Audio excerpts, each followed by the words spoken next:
ऐक की तू खूप माझ्यासाठी महत्वाची आहेस.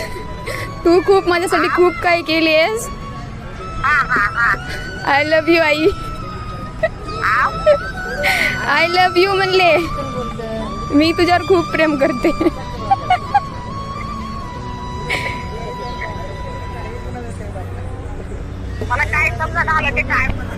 आईला सगळं समजलं असेल, पण हे एवढी गोष्ट ऐकून एक्सप्रेस कसं करणार आहे?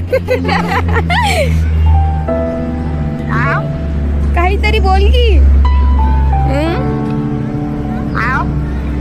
तू पण म्हणा असंच. मला पण नाही ना माहित.